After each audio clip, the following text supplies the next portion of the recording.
Eli, I know you sent me an email about having a problem with the grass growing in your backyard, but I got to tell you, this is a really nice backyard. Thank you. We moved in a little less than a year ago, and when we moved in, we found that the previous owner had put in a new septic, which is great, but the grass really wasn't growing in on top of that. It was muddy, rocky, and... What time of year was that? Well, it was probably in July. July? You had to pick just the worst time to try to get a lawn to grow, competing with high temperatures, drought, and crabgrass and other weeds getting in the lawn. In fact, you see all this brown in here, Eli? This is crabgrass. It's an annual that grows, sets seeds, and those seeds come back the next year. And it is aggressive. It'll smother out any seeding we do during the summer. Over here, got a little bit of broadleaf weed, which is crowding out the space a little bit. The good news is it's fall, and it's the perfect time to get a lawn in that'll come up and be strong and get even stronger in the spring and resist all of these weeds. But it's going to involve some work to get it to that point. You ready? Yes. Let's go. Excellent.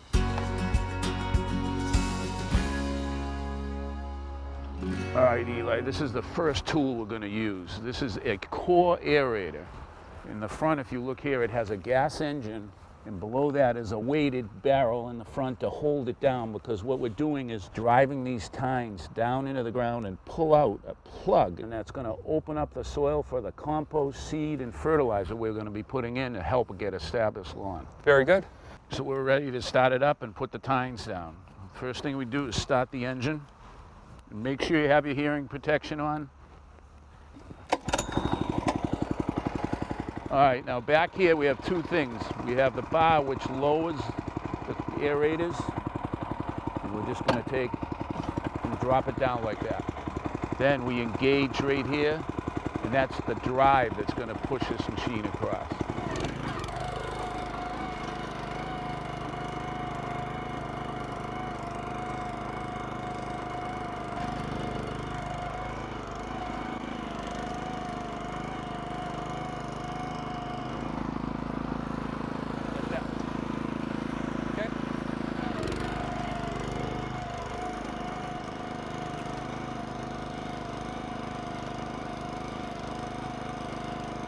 Now, if you've gone the long way, we want to turn and go perpendicular to those lines to make sure we get plenty of cores out of the whole lawn.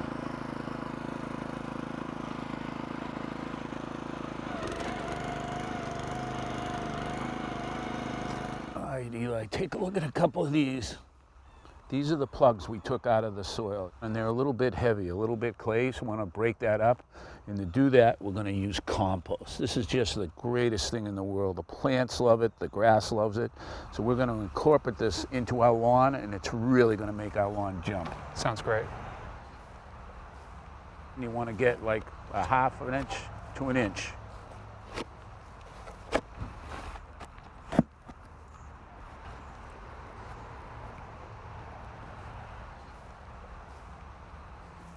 So to level off the compost, we're just going to use the back side of the rake, working back and forth, and let it spread right down into those holes in the roots of the grass.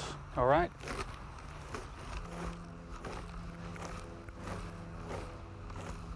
Whenever we do a new lawn, we want to put down a fertilizer that's high in phosphorus.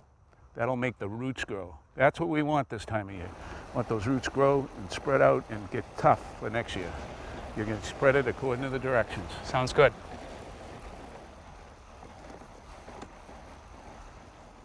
Now we're ready to put down the seed. Here in the Northeast, we use a blend of seed. We like to have rye, fescue, and bluegrass in that blend, because when you go around your yard, you have different conditions. You have shade or sun, so we have to adapt a little bit to it. Like rye and fescue, they'll tolerate a little shade. Bluegrass wants full sun. Excellent. Roger, why is the grass seed blue? I told you we're going to use bluegrass. I know, pretty bad, huh? Actually, this is a coating put on the seed by the manufacturer to help hold moisture to the seed so it'll germinate better. We're going to take the seed and we're going to spread it down on the lawn using the spreaders. You go one way, I'll go the other way, and then we just got to rake it in.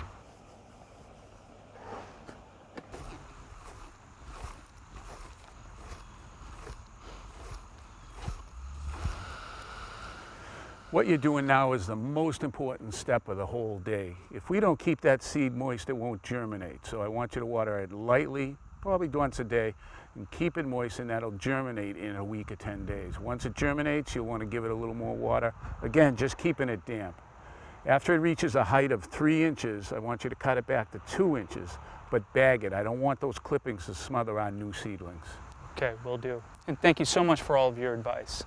It's great, and in the spring, your lawn's going to jump up and be way ahead of anyone else in the neighborhood. Pretty good for a first-time lawn owner. Excellent. I look forward to it. Thank you. You're welcome. I love a guy who loves his lawn. Yeah. So you can't say it enough, Roger. I mean, we've told the story before, but the timing of when we seed is so critical. Fall great, summer not so great. I mean, in the summer, right? I mean, we're just fighting too many things, right? The crabgrass wants to come up, the lawn wants to dry out, not good seeding. The little seedlings come up and they're tiny, fragile little things, and then you take and dry out for one day, gone. You got to start over again. So if you do have to plant in the spring, and sometimes you just have to, Yeah. what's the formula?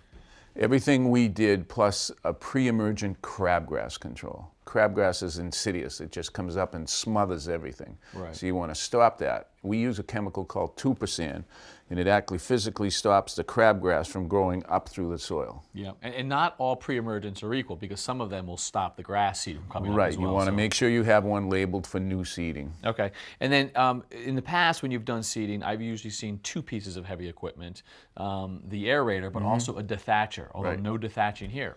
No, brand new lawn, no thatch yet. Right. 2 or 3 years down the road, we'll come in and run the dethatcher over it. Okay, and then in terms of the fertilizer, I mean, there's bags for spring, summer, fall. What's the difference? Well, when you look at the bag, there's 3 numbers on the back, but the first one's nitrogen, the second one's phosphorus, and the third one is potassium.